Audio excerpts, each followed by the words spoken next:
Hi, welcome. In this video, I want to again respond to this issue of a process. And you know, one of the reasons, again, some of these trainers get upset, and again, I'm not going to mention this guy's name here any further moving forward, from the UK, a balance trainer, where he'll state or say that you know, in terms of, I always hear him say fun, reward based. He sounds just like a force-free trainer for a reason. But the issue about suppressing the drive of a dog, you hear these trainers, they have a certain attitude about a process in terms of discipline, how they see influence through that process. So their fear is, based on their attitudes, is that you're going to break the spirit drive of a dog, okay, based on, you know, how you enter into a process. Now here's the thing that explain it correctly or fully in terms of a process itself, developmentally, okay? And here's the thing, it's just like parenting, okay? When you have a child, you're consistent in terms of how you parent, right from the very beginning, okay? You're going to adhere to a certain parenting style, and the parenting style that is agreed upon as the right parenting style is the authoritative parenting style. This is what this system of training basically aligns itself with at an interaction-based level, okay? How it lines it up, how it changes the perceptions of a dog. But again, talking about, you know, developmentally, understanding right from the very beginning, even with a dog, they have relationship needs in terms of as pack animals, hierarchy, okay, and that social influence that's shared with us at that level. And so right away, it's why people get into trouble even with as puppies, is that if you're not interacting, okay, with your dog and bonding with your dog in a very specific way, they will begin to gain control in the relationship. It begins to contaminate certain interactions, okay? You start to see it manifest through behavioral issues. And so the issue here, and understand this thing about these trainers, including this trainer over in the UK, and this goes for almost every trainer out there, even these balance trainers, is that they are applying this process wholesale, okay? And so the issue, even with, you know, how they line this up, and so when they do use how they define as discipline or corrections, okay, they're doing it from a position of being in a reactive posture, so to speak, through aligning themselves with this learning narrative, which in itself, based on its application, okay, assumes things which are wrong, okay, because this is the problem here. It's like walking in between two opinions, and it opens the door up, okay, for this not to line up for people based on how they're interpreting, okay, a dog's state of mind at a physical level, okay, when they're motivating dogs, okay. So understand that, and this is the thing about you know, understanding. I talk about a sequence of things, okay. So when I deal with dog owners and behavioral issues, okay, it's understanding where you're at. It's understanding the context of behavior. It's understanding why that process has to take the right form, okay, to get the dog to release control. Okay, that's it in a nutshell. Now the issue about this trainer over there in the UK, because I'll talk about this, it'll make sense, is he raises puppies, okay? So he's into this thing with sport dogs, raising puppies. And so this thing about how he sees, okay, because he's not looking at things, he's looking at things in a very superficial way, understand that.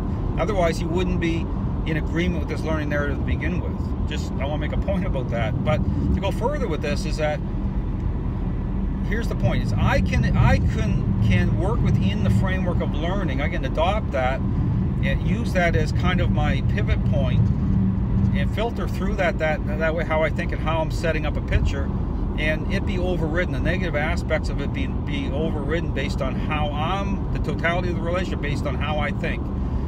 And so I'll adopt that, and this is why if you look at the police canine aspect, you'll see a lot of these trainers and handlers working within the framework of learning. And here's the thing though, there's an opportunity there for many dogs to still hold a level of control, okay, based on adopting it that way, okay, based on following that type of sequence just right from the start, adhering to that type of a narrative. so the issue here, understand, is like when people you can get away with it, you always don't know how much they're getting away with it, because when dogs are losing focus, I guarantee you it's a result of that, creating that open door that way. So the point is, if you're engaging in this learning narrative that way to attempt to change behavior, as these individuals will define it, or engage it, in a way without, again, without interacting in specific ways to fade in first, and then, but if you're taking this learning narrative and using that as a kind of an end all and be all, then you definitely can have problems right from the very beginning. Understand that. So there's a duality here. There's a sequence. But the point here is, with this guy over in the UK, is when he's raising puppies again, is things can line up very well for him, for these dogs that he's personally involved with. Okay, and then even some of these dogs are holding a level of control. Then he introduces discipline, as he calls it, discipline, influence, to intercept certain states of mind. Okay, when a dog at a certain point of, say, when the dog's like a year old, like he'll start doing that at a certain age. But the issue there is, again, is at the same time he's assuming, based on how he's applying influence and then rewarding a dog, he's assuming things are cleaning up the way that he thinks, and they may or may not be. Okay, that's the point. This is the dice roll thing here, okay? Because when you adhere, again, when you align yourself with that narrative based on certain dynamics, and you're rolling the dice, you don't know. See, that's the thing, because this is a baseline assumption. Understand, this is a core tenet that these trainers are all adhering to. So when it's going sideways, understand, they don't see it. But here's the other issue with the issue about people coming to someone like this, who's having, the dog's already is holding a certain level of control, and that so he's taking that learning narrative, the way that he's approaching it, the way he's lining it up for people, okay, and people are adopting, okay, that framework based on where they're at in the relationship, based on a certain level of control. And so what happens is it has a more of a negative impact on individuals who are adopting it than on him. But here's the other issue, is he don't see it. He won't see, and this is the problem, is that, so dogs will, and some of these owners will never get those dogs up to a certain standard, to a level that they ever want to achieve. They'll continuously be wondering, and he'll be throwing it off as, well, genetics and all this stuff, because you hear these guys saying that all the time, when in reality, it's the fact that they have adopted, okay, a process that isn't going to line it up for them, based on what that represents to them, based on how much they have to change, and based on what that narrative represents to motivating dogs, okay, to respond.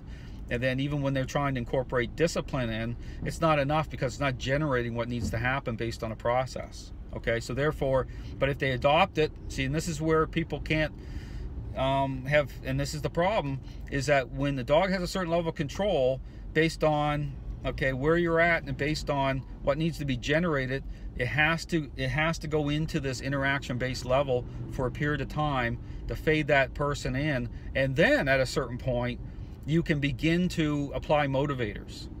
So it's really, understand, because people look at what I do and they say, well, I don't understand, because it's like, when can I motivate my dog, or when can I connect some dots here, get the dog to do certain things? Well, it has to follow sequence, okay? Understand that. So it's like, it's understanding, truly understanding what the process is doing, the intent of the process, okay? So again, I want to make that very clear to people, what I'm saying, but understand that these trainers are not even thinking the way I'm thinking, okay? They're not looking at things that way. They're not being intentional with it. They're just taking this process, or this inherently flawed narrative, wholesale, and applying it. And then when it doesn't line up for people, they're confused. They're like, well, it works well for me, it worked well for Joe Blow coming in, and they're not looking at, okay, why it's not working, okay? They're not tuned into these dynamics that way. And so their comeback is they just get upset, and because the issue about how things, this default, understand, this default blame shifting can almost appear to make sense in their mind. There must be something wrong with the dog. It must be genetic. And that's just the game that's played, right? But everything else I'm pointing to, where we're at the dog training world, these device bans, see, everything points to what I'm saying. And things are just getting worse. So I would encourage people to really think about what I'm saying here. It'll make sense. Thanks for watching.